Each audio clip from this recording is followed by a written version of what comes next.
Mon père avait une de chevaux, et quand on allait chez du paysan ami de mes parents pour aller voir la télévision le dimanche soir, et puis manger un petit truc ensemble, on faisait 2-3 kilomètres deux fois, l'aller et le retour, pas plus.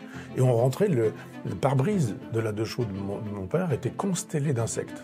Tous ces insectes, les papillons de nuit, tout ça, il y avait de vie incroyable, plus rien aujourd'hui. Moi, il m'arrive de faire 1000 km en voiture pour descendre dans le sud. Quand vous avez fait vos 1000 km, il n'y a pas une mouche écrasée sur le pare-brise. C'est-à-dire qu'on a tué la biodiversité.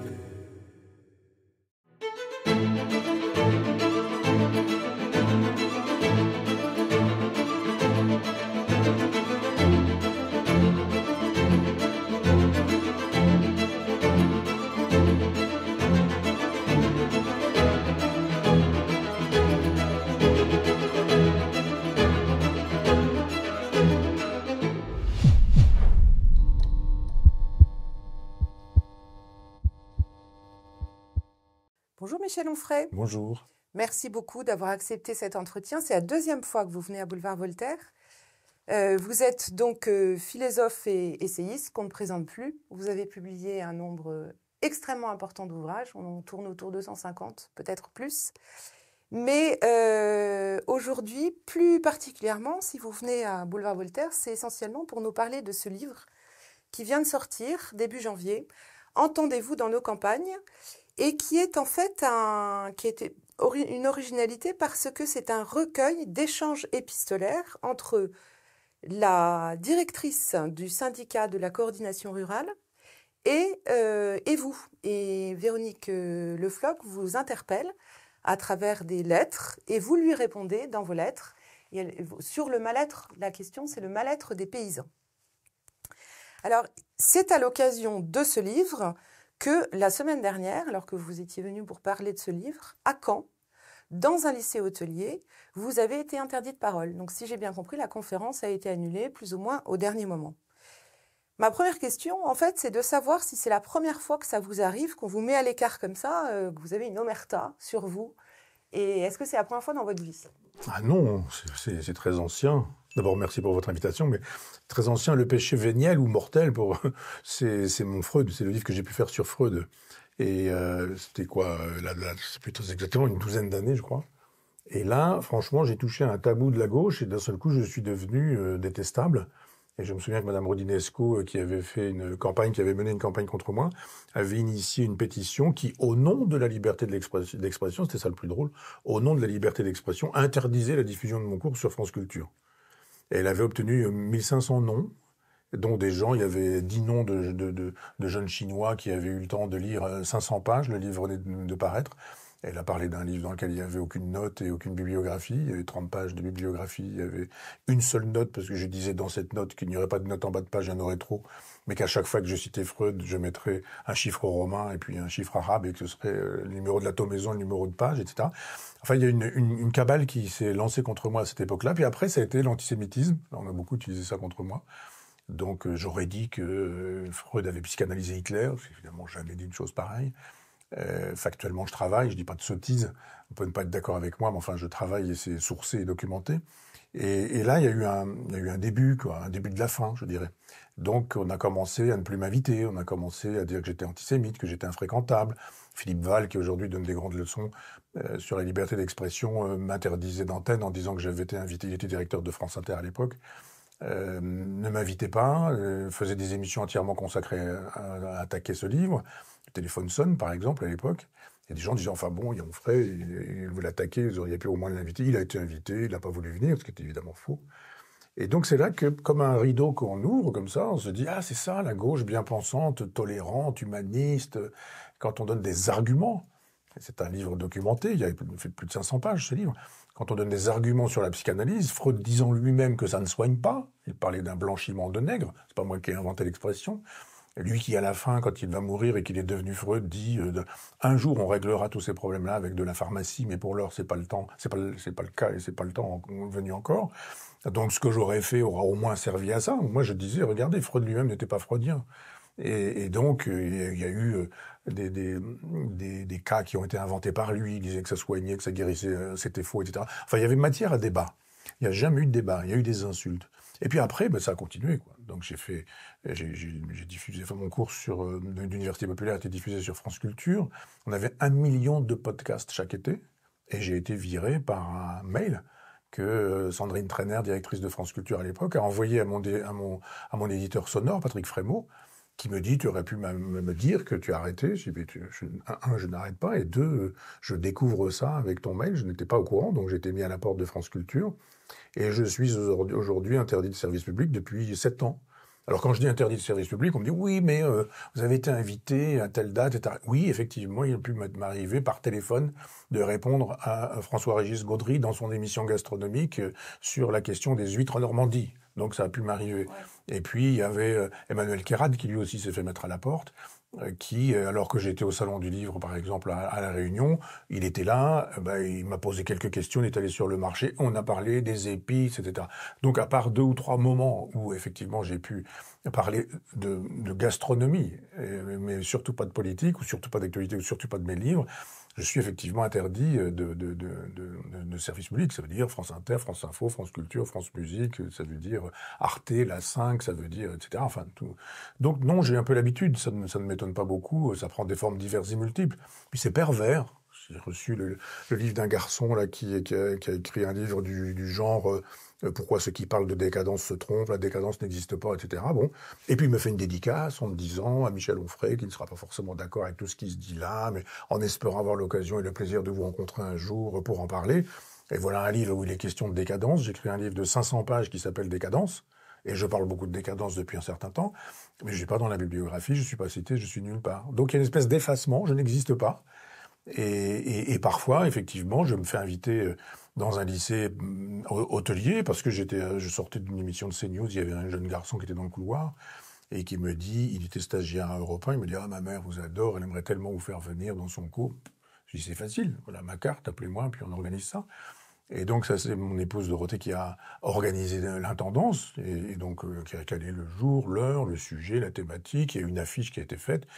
Le directeur a donné son accord, et puis 3 ou 4 jours avant la conférence, cette dame effondrée, alors qu'elle n'avait aucune raison d'être effondrée, elle, me dit, écoutez, on fait face à une fronde dans le lycée, il y a 3 ou 4 personnes qui ne veulent pas que vous veniez. Et alors, je n'en veux pas à ces incultes, prof d'histoire apparemment, et puis 2 ou 3, mais j'en veux plutôt au proviseur, qui lui avait donné son accord, et qui a plié. C'est-à-dire qui, avec l'oukase qui a été signifié par les 3 ou 4 personnes, n'a pas dit ce qu'il aurait dû dire comme proviseur. Il aurait dû dire 1, j'ai donné mon accord pour qu'il vienne, 2, ça aura lieu, et puis 3, si vous n'êtes pas d'accord avec Michel Onfray, il n'y a aucun problème, il sera là, vous allez pouvoir lui poser des questions, lui faire savoir pourquoi vous n'êtes pas d'accord, débattre, échanger, avec des élèves qui pourront assister à votre échange, plutôt que de permettre à des élèves d'avoir un cours doctrinaire toute l'année. Je présume que ce monsieur, là, je ne sais pas qui c'est, mais enfin, que ce monsieur, il ne fait pas venir des gens qui tiennent des propos contradictoires avec son idéologie dans son propre cours. Et là, le directeur aurait pu dire, c'est ainsi, et ça va se passer comme ça. Il y aura un débat contradictoire, vous allez pouvoir l'animer, vous allez pouvoir poser des questions, vous allez dire pourquoi vous n'êtes pas d'accord, et puis tout ça sera très bien, et l'intelligence va fonctionner, l'intelligence de vos élèves, qui pourront trancher, choisir, etc. Donc, évidemment, le proviseur n'est pas revenu sur la décision d'annuler ce qu'il avait pourtant autorisé précédemment. Donc, vous voyez, les formes d'effacement, elles sont diverses et multiples depuis des années. Oui, mais alors, apparemment, il y a eu un moment T qui a décidé de votre exclusion du service public. Qu'est-ce qui s'est passé? Est-ce que c'est Michel Onfray qui a changé ou ce sont les médias du service public qui ont changé? Comment vous expliquez ça? Je ne sais pas, vraiment.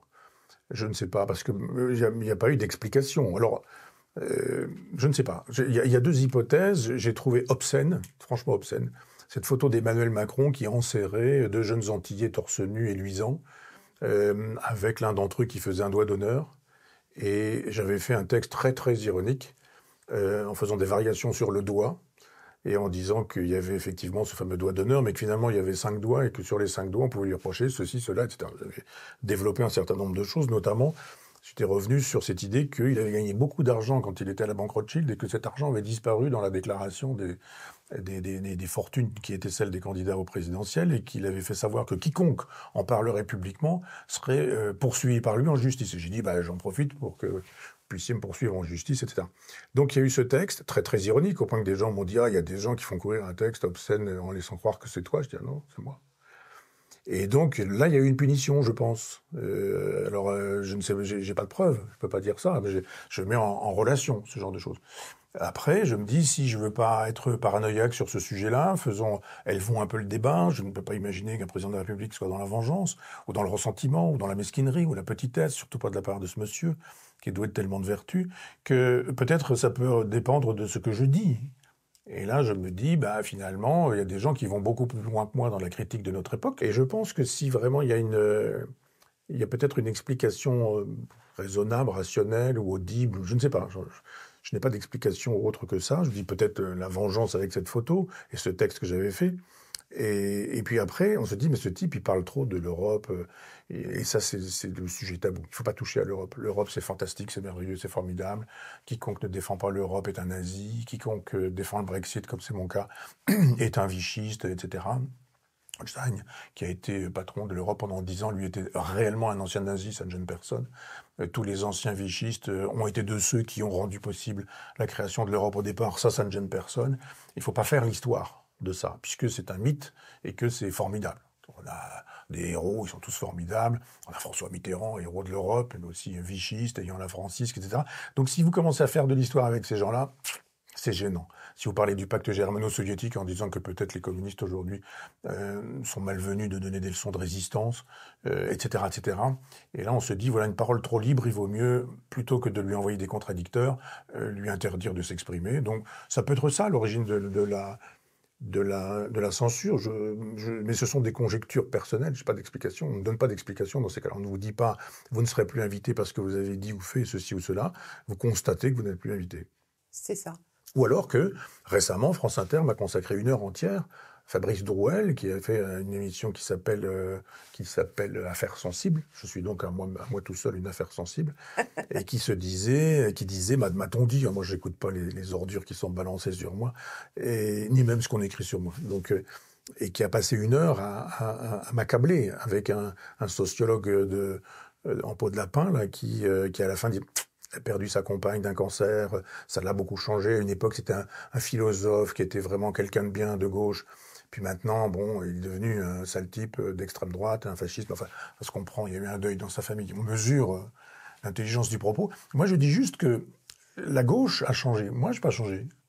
Donc, c'est pas Michel Onfray qui a changé. Écoutez, moi, je n'aurais pas voté pour la gauche en 81 si la gauche avait dit qu'il fallait louer les utérus, acheter les enfants, vendre les enfants, faire de la propagande dans les écoles où on pourrait dire à des enfants, mon petit garçon, tu es peut-être une petite fille, ma petite fille, tu es peut-être un petit garçon. C'est-à-dire, moi, mon engagement à gauche était un engagement contre la marchandisation des corps, contre la marchandisation tout court, d'ailleurs.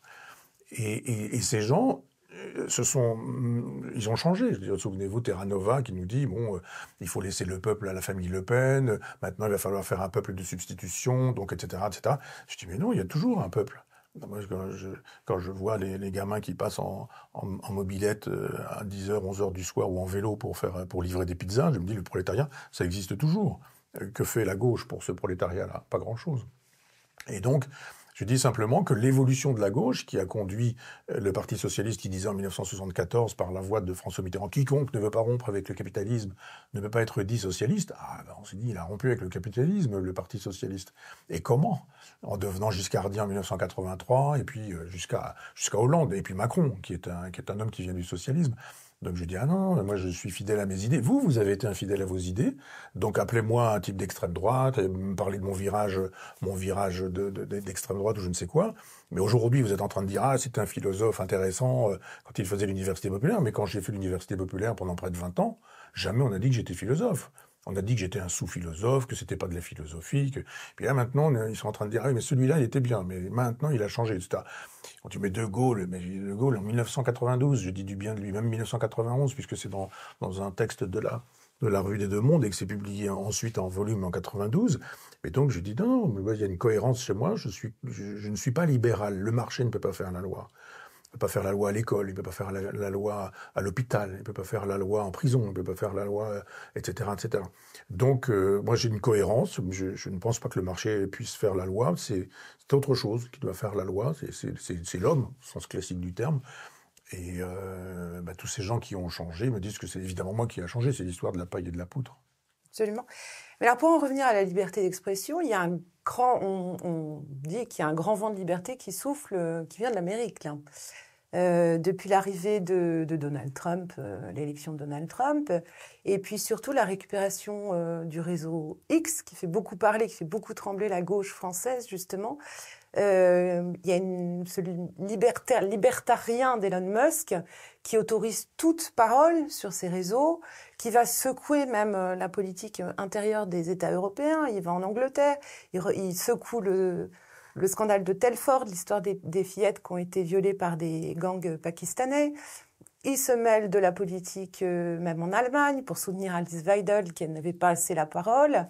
Et puis on a Facebook qui arrive derrière, Mark Zuckerberg qui finalement ne va plus fact-checker et interdire la parole, la liberté de parole sur son réseau. Donc on a l'impression que les États-Unis s'ouvrent complètement à la liberté de la parole. La France a très peur, les gauchistes ont très peur, quittent les réseaux. Emmanuel Macron parle d'une internationale réactionnaire, il a extrêmement peur. Alors cet homme, Elon Musk, que vous craignez, parce que vous avez dénoncé, notamment dans votre ouvrage Anima, vous craignez beaucoup cet Elon Musk qui fait avancer tout ce qui est transhumanisme. C'est aussi celui qui va peut-être nous redonner la liberté de parole. Donc pour vous, Elon Musk, c'est un vrai ou c'est un faux ami? Comment vous voyez ce personnage?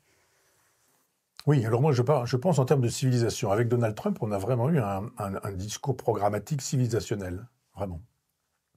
Et je dis, alors dans toute la théorie que je propose, pas seulement de la décadence, mais aussi du fonctionnement des civilisations, de l'effondrement des civilisations et de la construction des nouvelles civilisations, nous vivons une époque qui ressemble à celle de Saint-Augustin. Saint-Augustin voit bien que ça s'effondre, il écrit des magnifiques sermons sur la décadence de Rome. J'ai fait un petit livre d'ailleurs qui s'appelle « Patience dans les ruines » pour faire l'éloge de ces textes-là, qui sont des textes d'une actualité incroyable. Mais Augustin ne sait pas que l'Empire chrétien va arriver. Il ne peut pas savoir que ça va avoir lieu. Ouais. Donc, mais il est à la période intermédiaire. Même si il y a eu Constantin, il y a un empire chrétien, il y a un effondrement, mais il y a quand même un empire d'Orient. Enfin, on ne va pas rentrer dans le détail. Mais ce qui m'a intéressé, c'était après avoir fait la lecture de la décadence de notre civilisation, avec un livre qui s'appelle donc Décadence, c'est de dire, mais il va se passer quoi maintenant? On est dans une période de tuilage, et à qui le tour? Hegel avait parlé de la Russie, il avait parlé de l'Allemagne. Je rappelle, là, on est dans la première moitié du 19e siècle. Donc on n'avait pas l'Amérique qu'on a connue au 20e, on n'avait pas l'Union soviétique, bien sûr, mais il avait senti que quelque chose se passait de ce côté-là. Et je me disais, mais y aura-t-il encore des civilisations? Et je ne crois pas. Je pense qu'il y a eu après des civilisations majeures. Vous avez Assur, Sumer, Babylone, l'Égypte, la Grèce, Rome, l'Europe des cathédrales.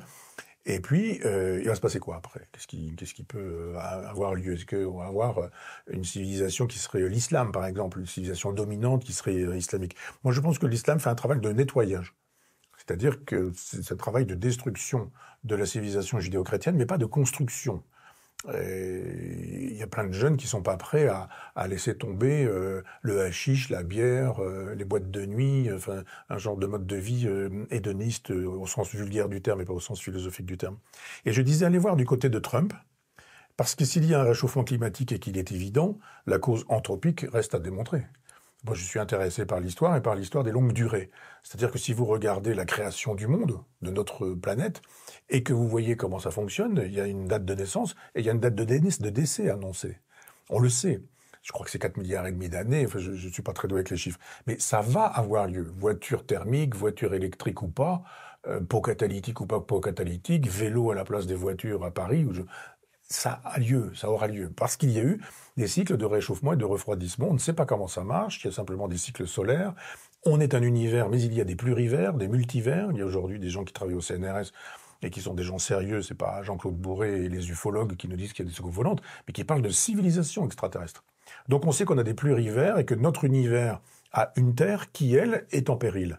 Et Musk a très bien compris ça. Et il se dit, à un moment donné, il va falloir quitter cette Terre. Elle va devenir invivable. Déjà, réchauffement, etc. Bon, et à un moment donné, on va plus pouvoir, on n'aura plus de produits à manger, parce qu'il va y avoir des zones de désert dans lesquelles on ne pourra plus cultiver, il y a des zones dans lesquelles il n'y aura plus d'eau, enfin bon, il y aura ce genre puis une population grimpante.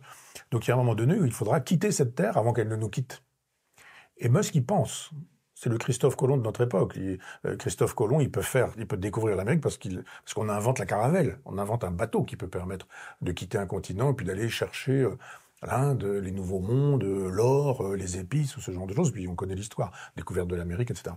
Là, si on quitte la Terre, on fait quoi? On va sur la Lune, un peu court. On va sur Mars, un peu court aussi. Mais il faut envisager. Donc il faut des véhicules qui permettent de quitter la Terre. Il faut des stations orbitales dans lesquelles on peut vivre ou des stations qu'on peut installer sur place. Tout ça, c'est assez facile à faire. Ça a déjà été fait. Mais ce qui est plus difficile, c'est vivre. Comment est-ce qu'on vit dans une atmosphère invivable au sens étymologique? Donc il va falloir manger, il va falloir boire, il va falloir se nourrir avec... On n'emmène pas des vaches, on ne fait pas l'arche de Noé en disant on emmène des animaux qui vont se reproduire et il y aura des fermes sur la Lune, des fermes sur Mars. Pas du tout. On va faire de la viande cellulaire. C'est-à-dire que on va prélever une cellule et puis on va faire une tumeur à partir de cette cellule et on aura un beefsteak qu'on fabriquera en laboratoire. Et ça, c'est tout à fait facile de faire des beefsteaks sur Mars. Simplement, il faut travailler la viande cellulaire. Il faut travailler la possibilité de se déplacer. C'est SpaceX. Il faut travailler la possibilité peut-être même d'envisager que notre corps ne serait plus le même. C'est-à-dire que nous serions réduits à notre propre cerveau. De sorte que, si on numérise votre intelligence, votre identité, on est capable de la saisir, de la sortir et de la mettre dans un autre cerveau, qui pourrait être votre cerveau d'ailleurs, qu'on aurait cloné. Moyennant quoi, le corps, vous pourriez avoir une espèce de corps on n'aurait peut-être même pas forcément besoin d'un corps, on aurait besoin d'un cerveau dans lequel vous auriez ce que vous avez dans votre propre cerveau, qui n'est que représentation. Donc vous allez quelque part et vous allez voir, je sais pas quoi, la Tour Eiffel, vous êtes en présence de la Tour Eiffel, on peut imaginer très bien que on sollicite dans votre cerveau une Tour Eiffel que vous pourriez visiter alors que vous ne la visiteriez pas. On sait aujourd'hui fabriquer des souvenirs dans le cerveau des mouches, des souvenirs de choses que les mouches n'ont pas vécues. Ça veut dire qu'on peut supprimer les souvenirs de choses que la mouche aurait pu vivre. Je passe à l'homme, ce que fait pour le coup Elon Musk avec Neuralink. Alors SpaceX, c'est pour sortir de la Terre.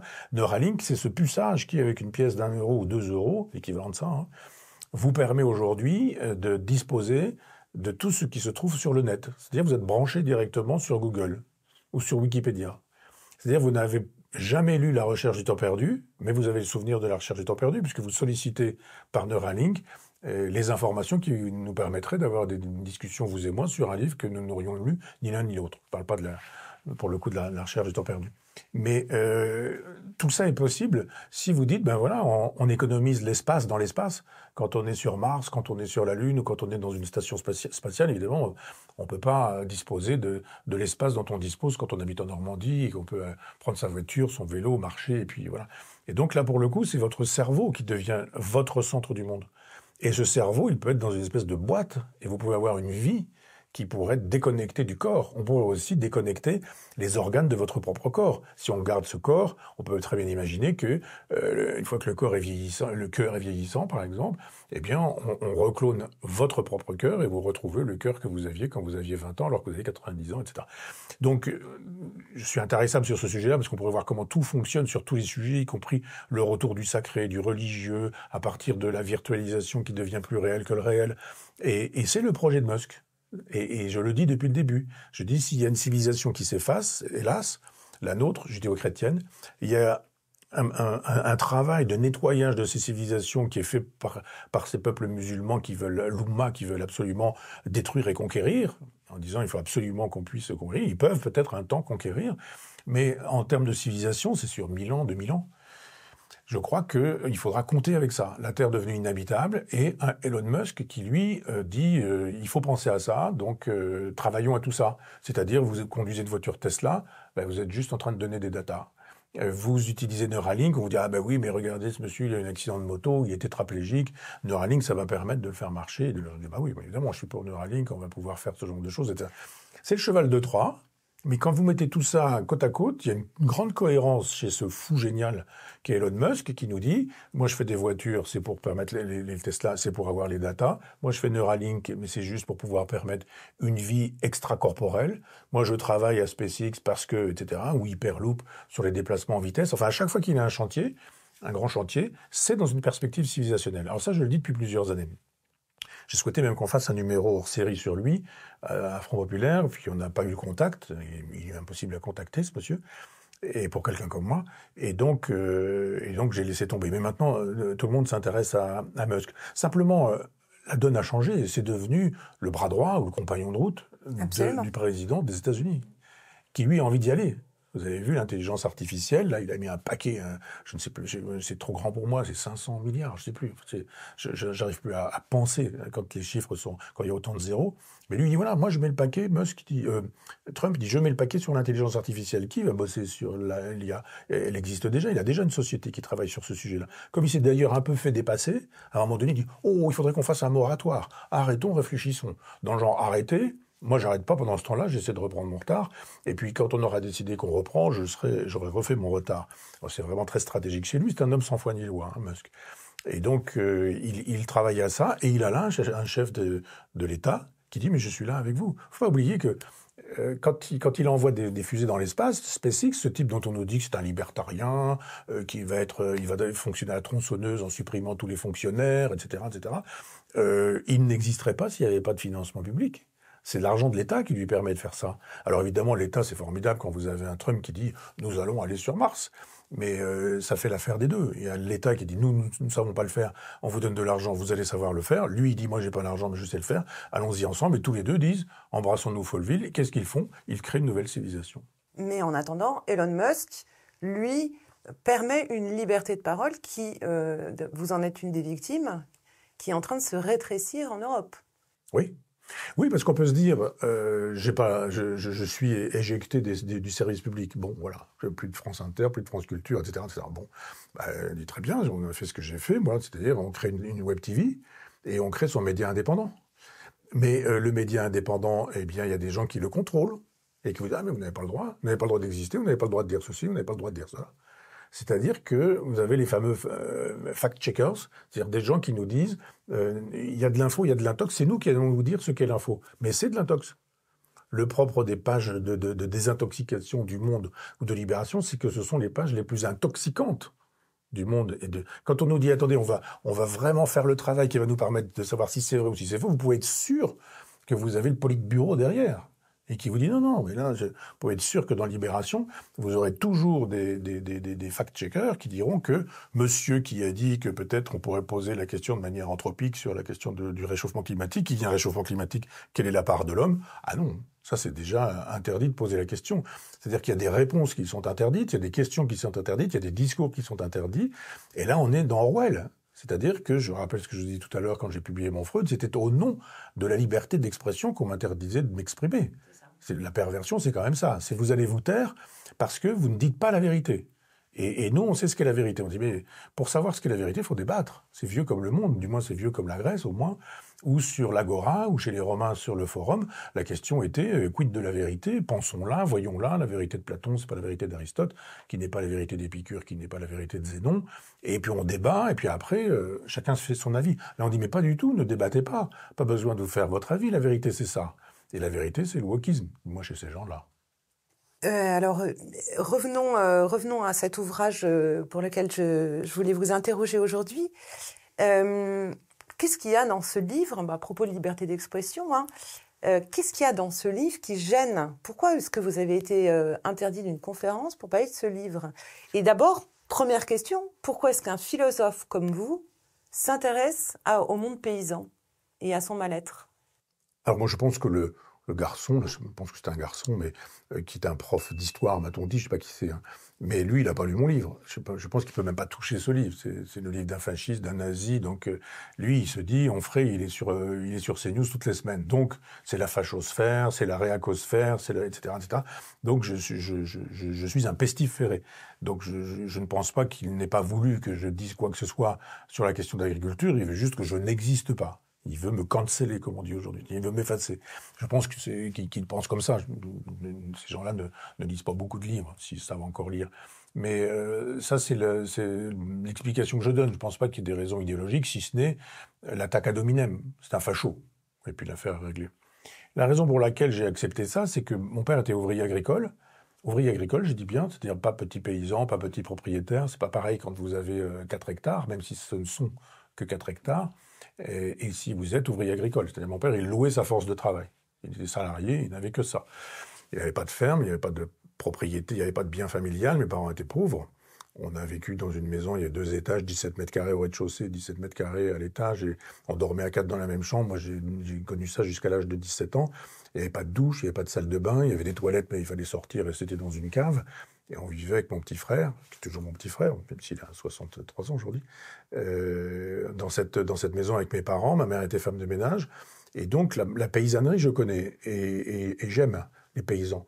C'est-à-dire que mon père a été ouvrier agricole dans une première ferme et on était restés, enfin, on est toujours restés amis, mais hélas, mon père est décédé et puis beaucoup de gens de cette famille sont décédés, notamment récemment, quelqu'un que j'aimais beaucoup, qui était le fils du patron de mon père. On est restés très associés à cette famille, qui est la famille Beltoise à Chambois, qui possède toujours une ferme, la ferme dans laquelle mon père travaillait.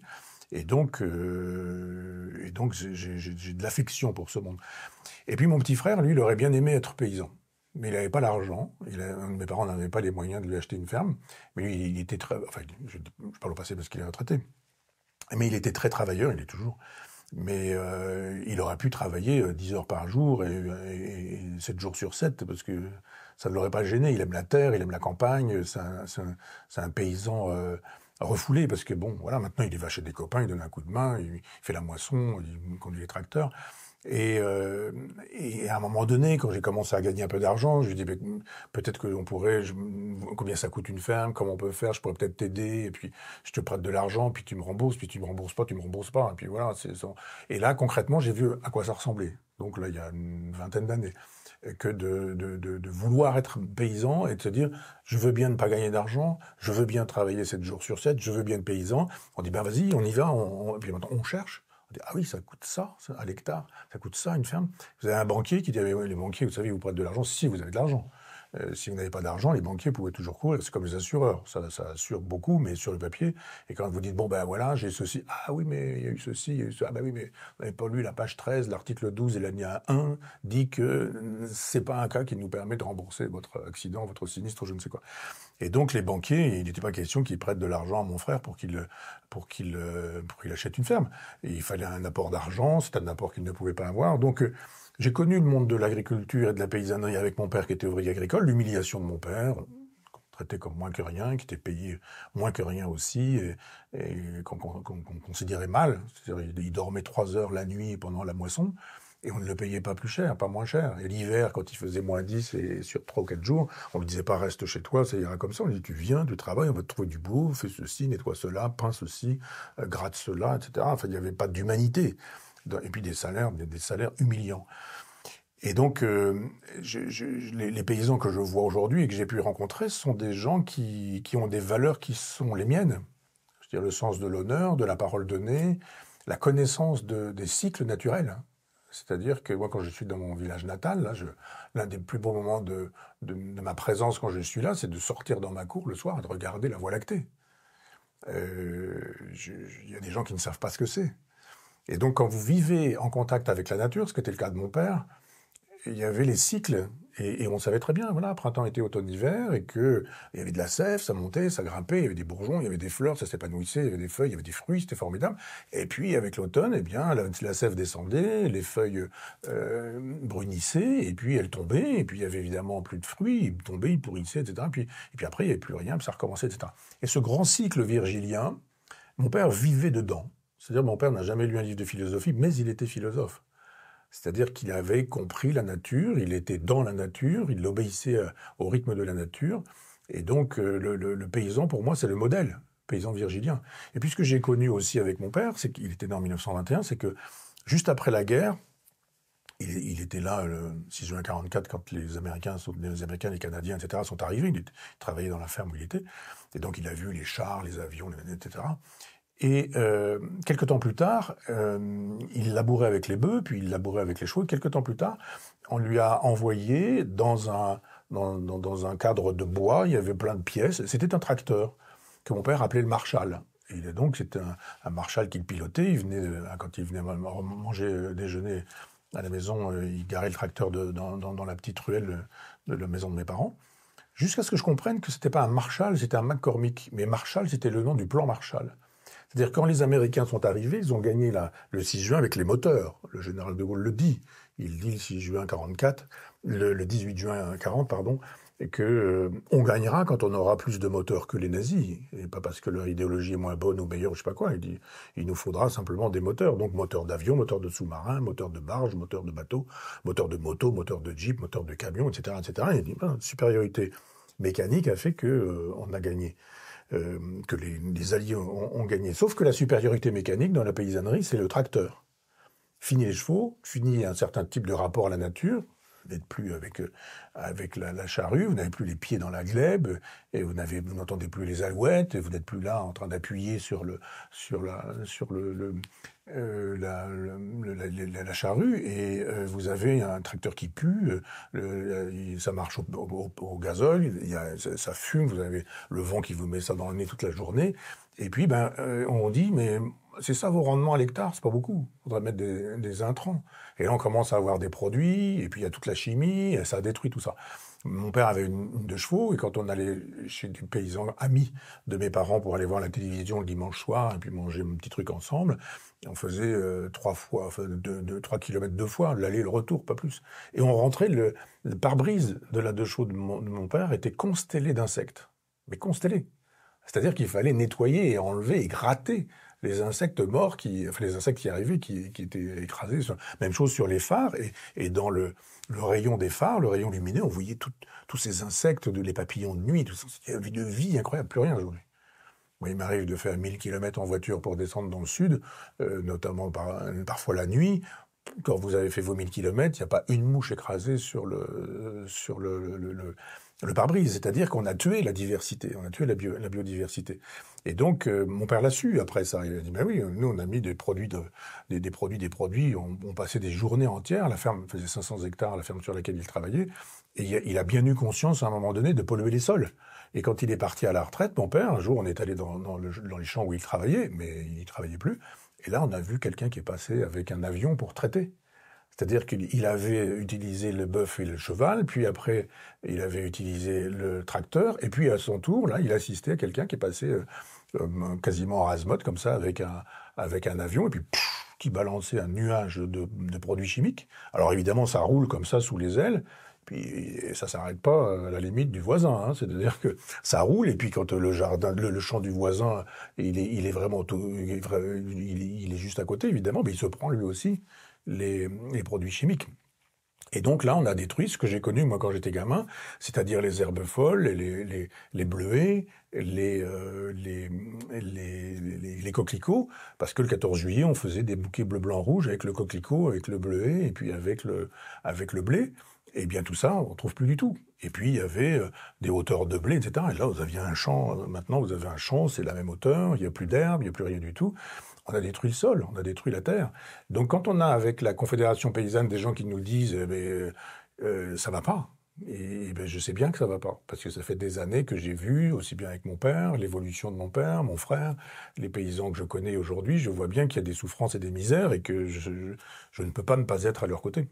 Mais tout ce que vous décrivez, justement, c'était fait, cette mécanisation, etc., c'était fait pour améliorer le sort des paysans. Ils se sont plutôt enrichis à cette époque-là, après la guerre. On a amélioré, en fait, leur outil de travail.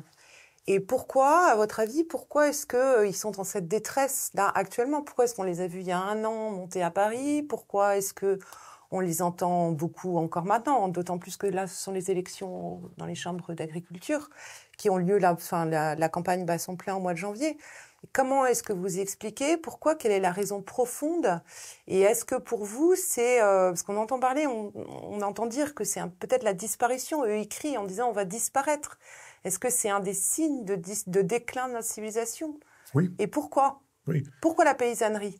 Alors, je ne serais pas d'accord avec vous quand vous dites ça a amélioré les conditions de vie. C'est ce qu'on a voulu faire, en tout cas. Non, je pense que ce qu'on a voulu, c'est augmenter la production, la productivité. Alors, la santé, le bien-être, je crois que ça n'intéressait pas beaucoup ces gens-là. On a juste dit, il faut nourrir une population. C'était audible aussi, hein, comme discours. Il faut nourrir une population. C'est l'après-guerre, donc on ne va pas connaître la misère, la famine. Il faut faire du blé pour faire du pain, et puis quand on a du pain, voilà, c'est déjà ça. Et au départ, on disait, mais on mesure vos rendements à l'hectare. Et puis là, on dit, si vous mettez ces produits-là, vous allez faire ces rendements-là. Alors évidemment, si vous êtes céréalier, vos revenus augmentent, ça c'est sûr. Mais c'est la quantité, c'est pas forcément la qualité. La sociologie de la chanson de Jean Ferrat, La Montagne, est une sociologie très intéressante. Tous ceux qui connaissaient enfin, je veux pas chanter la chanson, je l'aime beaucoup, mais qui connaissaient la tradition, qui savaient tuer la caille et le perdreau et manger la tome de chèvre, etc. Ils ont disparu parce que on dit la caille, le perdreau, la tome de chèvre, c'était une espèce d'agriculture personnelle, d'autosubsistance, c'est-à-dire que on se nourrissait, on nourrissait un peu autour de soi, stop. Et puis là, on a dit, mais il va falloir nourrir beaucoup plus de gens que ça. Et ça va être par millions. Et puis aujourd'hui, on a des démographies incroyables. Et là, on se dit, on est débordé par ça. On peut plus. On passe à une autre paysannerie. Donc, on a une industrialisation. Oui. Et je me souviens de mon père qui, à l'époque, me disait, enfin, il a été pris par ça, les éléments de langage de l'époque. Il parlait d'exploitants agricoles. Oui. Et je disais à mon père, mais non, papa, ce sont des paysans, des agriculteurs. Non, c'est des exploitants agricoles, etc. Bon. Et non, enfin oui, c'était des exploitants agricoles, mais c'était pas ce qu'il fallait faire. Il fallait pas tuer le paysan virgilien pour fabriquer un exploitant agricole qui exploitait aussi la nature. Simplement là, vous n'étiez plus propriétaire de votre ferme. Des fois, les grands-pères, enfin les pères avaient hérité des grands-pères qui avaient hérité des arrière-grands-pères. Et quand vous avez héritiez d'une terre, vous héritiez de valeurs en même temps. L'honneur, le sens de la parole donnée, la terre, l'enracinement, l'idée qu'on est de quelque part et qu'on est d'une région, qu'on est dans la nature, dans un cycle, qu'on a compris le cosmos, pas besoin d'avoir lu Spinoza ou Bouddha. Et donc on était dans cette logique-là. Et après, ça a cessé d'être ça. On n'était plus du tout dans une logique comme celle-ci, on était dans une logique de productivité. Et on a dit remembrement, destruction des haies. Alors on n'en a rien à faire des animaux qui se cachaient là, qui pouvaient nidifier, qui pouvaient exister, qui pouvaient vivre. Non, pas du tout. On arrachait tout, et puis on faisait des grands trucs. On avait des gros tracteurs, puis encore plus gros, puis des charrues, puis encore plus de socs, et puis 2, 3, 4, 5, 6, 7, 8 socs. Et puis après, la charrue, elle creuse très profond, et elle vous ressort la terre comme ça. Vous vous dites, mais c'est pas comme ça que ça se faisait dans l'Antiquité. On gratouillait un peu la terre, donc on l'aérait un petit peu. Mais là, quand vous la retournez complètement, vous détruisez les sols aussi. Donc il s'est passé des choses terribles. Et ce que veut le pouvoir actuellement en place, mais ce qu'il ne dira évidemment pas plus que quand on vous censure, on vous dit qu'on vous censure. On vous dit que c'est au nom de la liberté d'expression qu'on interdit l'erreur et le mensonge. Eh bien là, on vous dira pas, on veut en finir avec l'agriculture de papa, avec le paysan virgilien. Ils vont pas dire ça. Ils sont juste en train de travailler à la fabrication de viande cellulaire. Alors il faut un cheval de Troie ou quelques chevaux de Troie. C'est-à-dire, on va pas dire, les paysans c'est fini, il va falloir de toute façon que ça débarrasse le plancher. Et puis on aura besoin de quelques usines planétaires dans lesquelles on va vous fabriquer de la viande cellulaire. Et aujourd'hui on vous dit, vous voulez pas que les animaux souffrent quand même. C'est pas bien les élevages. Et puis tuer un animal, c'est pas bien, ça souffre. Donc vous êtes contre, évidemment, la souffrance des animaux. Évidemment, on est contre la souffrance animale. Un beefsteak, c'est quand même bon. Oui, c'est bon, et si ça doit faire souffrir, non. Et là, on dit, mais on a trouvé un truc. Vous allez pouvoir manger du beefsteak qui n'a pas souffert. Puisqu'on a pris une cellule, on l'a clonée, on a fait une viande tumorale. C'est un cancer qu'on vous fait manger. Et des gens comme Niel et quelques autres, là, tous ces gens qui sont à la tête de Libération, de Monde, comme par hasard, ils ont investi dans la viande cellulaire. Allez chercher l'erreur. Et voilà des gens qui nous disent, les paysans, avec leurs tracteurs, leurs machins. D'ailleurs, les tracteurs, plus ils sont devenus gros, plus les charrues sont devenues grosses, plus les tracteurs ont appartenu au Crédit Agricole, à la banque. Et donc, vous vous enrichissiez moyennement, voire pas du tout, voire vous vous appauvrissiez, parce que, oui, vous aviez le gros tracteur. Bon, il y a aussi l'aspect, j'ai un tracteur plus gros que le voisin. Je me suis endetté, et il va falloir que je paye l'endettement, sauf que l'endettement, vous ne pouvez pas. Et puis, à un moment donné, la banque vous dit... les traites, là, vous devez ça? Eh ben vous dites, oui, mais il y a eu de la pluie l'an dernier, il y a eu de la sécheresse, j'ai pas eu de récolte. Ah, ben moi, c'est pas mon problème. Pas de récolte, pas d'argent, vous payez pas les traites. Moi, mon problème, c'est pas le temps qu'il fait, c'est que les traites ne sont pas payées. Donc, à ce moment-là, on dit, on vous saisit la ferme. Et là, vous dites, mais j'ai trahi mon père, j'ai trahi mon grand-père, j'ai trahi mon arrière-grand-père. Je n'ai pas été, moi, capable de tenir la ferme que eux ont pu tenir pendant des siècles. Ils avaient ça, des fois, de 2 siècles, 3 siècles derrière eux. Vous dites, je suis l'incompétent qui aujourd'hui voit les huissiers arriver et dire maintenant on va saisir tout votre matériel, on va le vendre, etc. Paf, prenez une corde, c'est fini. Et donc c'est ça le problème. On dit mais on va effacer le paysan à l'ancienne et puis on va faire des grandes entreprises, des industries extrêmement polluantes parce qu'il faut des ordinateurs, parce qu'il faut des réfrigérateurs, parce qu'il faut tout un matériel pour fabriquer ça. Et alors ça pollue terriblement. Là, les écolos, on les entend pas, hein. Sur la trace carbone de ces usines à fabriquer de la viande cellulaire, c'est incroyablement pollueur, mais on n'en parle pas. Et puis on dit après, mais votre viande cellulaire, elle est formidable parce que finalement, vous pouvez continuer à être végétarien, vous pouvez cesser d'être végétarien en mangeant de la viande, mais c'est comme être végétarien puisque derrière, vous n'aurez pas de souffrance animale. Donc le vrai projet des Macron, des européistes, des Maastrichtiens, etc., et ce sera le projet de Musk, parce que Musk il dit « mais moi ça m'intéresse la viande cellulaire, quand on sera dans nos vaisseaux spatiaux, on sera obligé de fabriquer de la viande cellulaire ». Donc on ne dira pas actuellement aux paysans qu'on veut les détruire, mais si on fait avancer le Mercosur, c'est pas compliqué. Si on laisse le libéralisme faire la loi, les gros mangeront les petits, et puis les gros, un jour, eux, ils se mettront, déjà le patron de la FNSEA, c'est ce qu'il fait, mais ils se mettront dans l'industrie de la production agricole et alimentaire, bah, puis la chose sera faite. Justement, à propos de FNSEA, donc pourquoi est-ce que vous avez choisi de soutenir la coordination rurale? Vous avez d'ailleurs un mot magnifique à propos du monde paysan. Vous dites, vous avez inauguré la civilisation. Je trouve ça magnifique parce que ça veut dire qu'ils sont à l'origine de la civilisation. En seront-ils la fin de cette civilisation? Est-ce que vous pensez qu'on a un espoir de voir cette paysannerie sauvée? Et comment? Et pourquoi avoir choisi, vous, de vous battre du côté de la coordination rurale? Alors, c'est la première des civilisations qui inaugure les paysans. C'est-à-dire qu'au départ, on le sait, vous chassez et puis vous cueillez, quoi. Donc, les chasseurs-cueilleurs, pêcheurs, bah, vous allez chercher un poisson, il y a du poisson, il y en a, vous le prenez, c'est bien, et vous pouvez ne pas le prendre. Et puis, vous allez chercher des baies, mais si il y a eu des problèmes pour produire les baies parce qu'il a fait trop chaud, parce qu'il a fait trop froid, parce qu'il y a eu des gels, parce que les animaux ont mangé, etc., c'est la précarité, les chasseurs, cueilleurs, pêcheurs. Et puis, le jour où vous dites, mais finalement, si je prenais des poissons et que je les faisais se reproduire dans un bac, j'aurais qu'à aller les chercher. Et puis, si je plantais ce que je vais chercher partout ailleurs, mais que je pourrais avoir là, eh bien, je pourrais aller le chercher dans mon potager. Donc, le paysan, c'est celui qui passe de la nature à la culture. La nature est très précaire. La culture, elle vous permet de prévoir. Vous pouvez prévoir de l'alimentation, puis après, il y a les techniques. Vous avez beaucoup de poissons, et vous pouvez manger trop de poissons si vous ne pouvez pas manger plus de poissons que vous ne pouvez en manger dans une journée. Ben, vous allez le fumer, vous allez le boucaner, vous allez le saler, enfin, vous allez trouver des techniques qui vont vous permettre de le garder. Et donc là, vous inventez la civilisation. Faites le passage de la nature à la culture, et ce sont des gens qui ont porté la civilisation. Alors après, ils ont domestiqué les animaux. Vous avez un animal sauvage, vous dites, mais ce serait bien si j'avais cet animal sauvage. Sauf que quand vous avez un auroch, entre l'auroch que vous voyez, que vous chassez pour le manger, et puis la vache ou le bœuf ou le taureau, et que vous allez avoir en disant, bah, le taureau, la vache, ils vont faire des petits, puis éventuellement le bœuf, je vais pouvoir l'utiliser avec une charrue, etc. Bah, il faut les domestiquer. La domestication, elle fait qu'on est passé du loup à des chiens de berger, on est passé de l'auroch au bœuf qui permet l'attraction animale et la domestication. Donc la domestication, le passage de la nature à la culture, le passage, la domesticité, la domestication des animaux, ça c'est la civilisation. Maintenant, la fin de la civilisation, ça va être, merci beaucoup pour ce que vous avez fait, mais on n'a plus besoin de vous. Maintenant, on a besoin d'ingénieurs, de techniciens, etc., de chimistes. Pourquoi j'ai choisi la coordination rurale? Alors, parce que je les ai entendus, d'abord. C'est-à-dire, j'ai pas regardé, on m'a dit, mais tu sais, ils sont de droite, même d'extrême droite. Je sais pas, moi je les ai juste entendus à la télévision, j'en ai entendu parler sur des ronds-points, mais à la télévision toujours, en me disant, mais c'est quoi coordination rurale? Puis on regarde, on dit, mais... Et puis certains disent extrême droite, oui, j'entends rien d'extrême droite, je vois juste des paysans qui attirent l'attention sur l'Europe.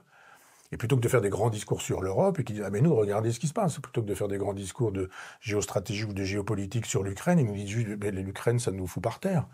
Ils fabriquent des poulets dans des conditions inacceptables. Si vous saviez comment c'est fait, c'est terrible, etc. Nous, on peut pas. Ils produisent du blé dans des conditions pas possibles, des conditions sanitaires, des conditions de malpropreté générale, enfin alimentaire, hygiénique, etc.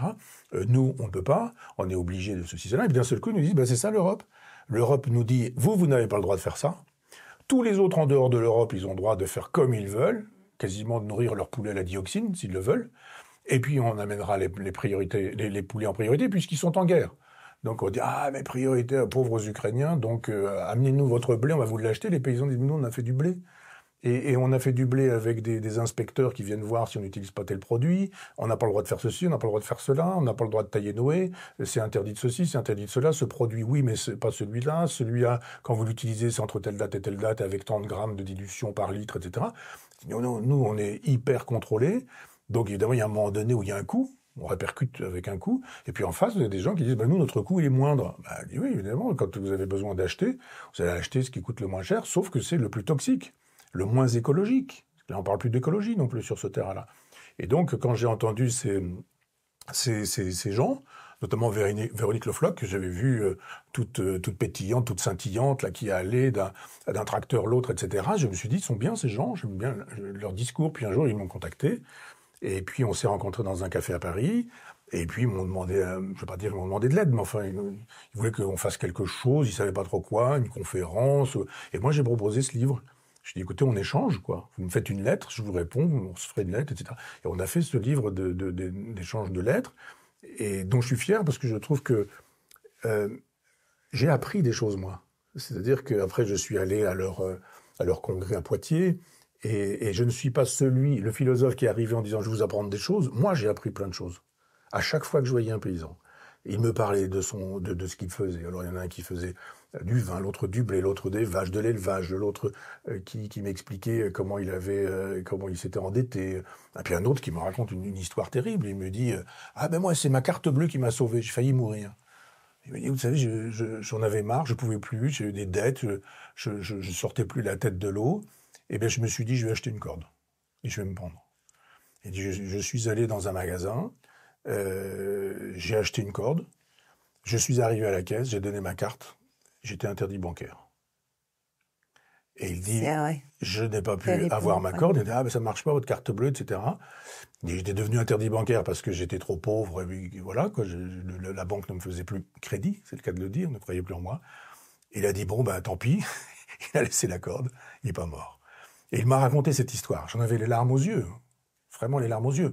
Et tous ceux que j'ai pu voir m'ont raconté des histoires terribles, des histoires humaines terribles, et avec une intelligence incroyable. C'est-à-dire qu'ils m'apprenaient des choses sur ce qu'ils faisaient, sur leur quotidien, Et moi, je me suis dit, mais je ne suis pas le philosophe qui vient vous apprendre des choses, je suis le philosophe qui apprend des choses de vous, et les contacts que j'ai pu avoir avec les gens de la base ont été des beaux contacts. C'est pour ça que vous concluez votre livre en disant, c'est peut-être sans doute à cause de cette histoire-là, terrible que vous venez de nous raconter, de carte bleue et de corde.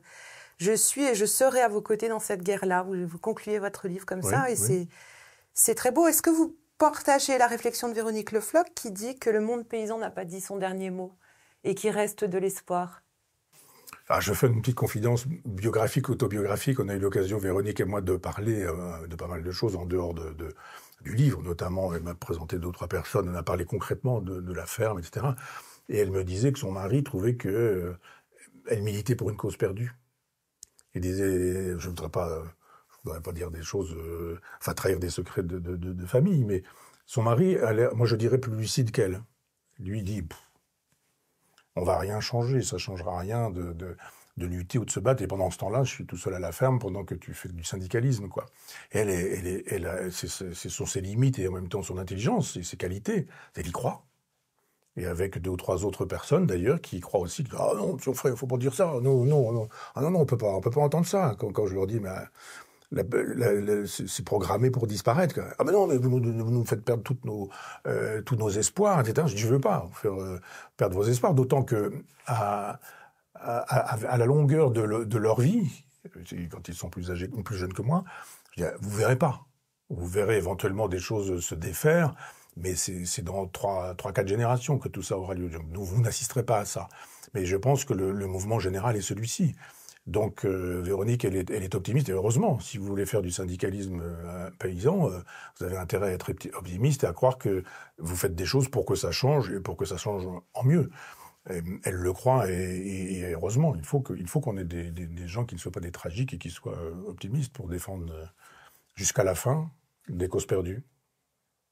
Si on veut garder espoir et sauver notre civilisation, sauver notre France, sauver notre agriculture, quelles seraient les mesures les plus urgentes, les plus indispensables à prendre, selon vous? Qu'est-ce qu'il faudrait restaurer en premier?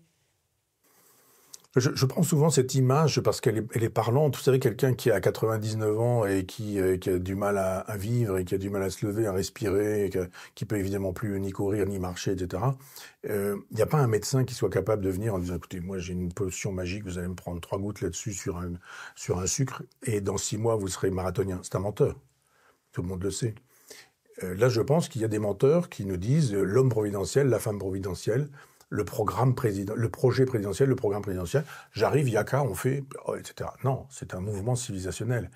Personne n'a pu empêcher que les pyramides s'effondrent, personne n'a pu empêcher que le Parthénon s'effondre, personne n'a pu empêcher que le Colisée s'effondre, personne n'a pu, hélas, éviter que les cathédrales s'effondrent. Je prends souvent aussi un exemple qui m'a touché, c'est la Sagrada Familia, qui à Barcelone est le produit du génie d'Antonio Gaudí, l'architecte.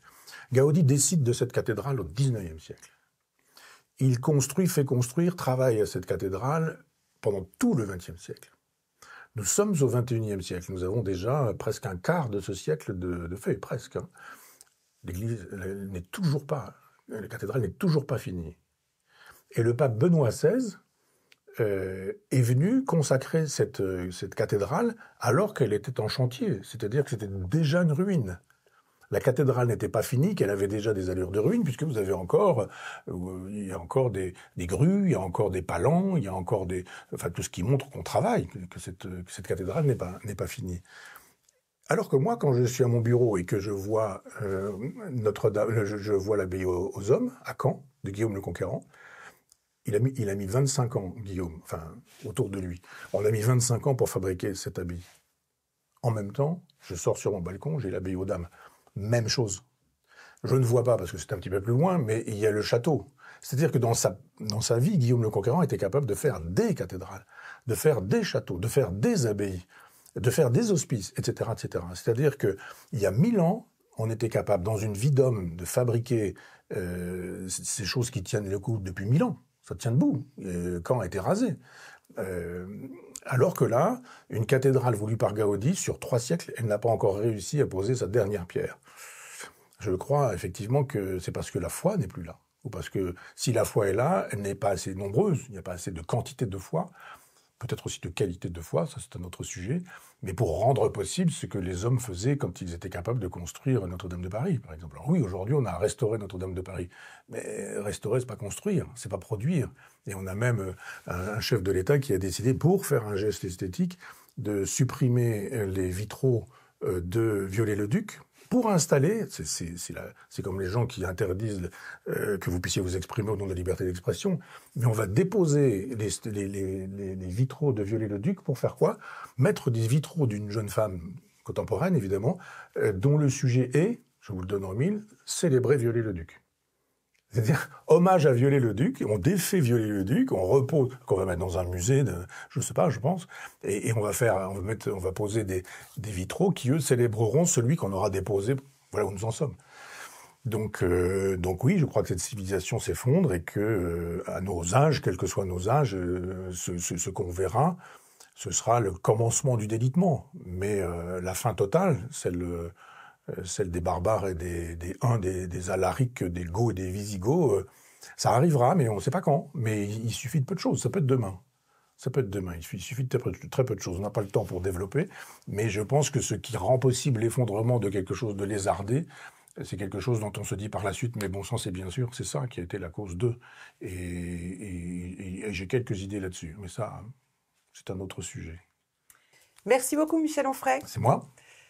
Chers lecteurs de Boulevard Voltaire, vous pouvez aller sur notre chaîne YouTube pour liker cette vidéo, la partager et vous la retrouvez sur notre site bvoltaire.fr.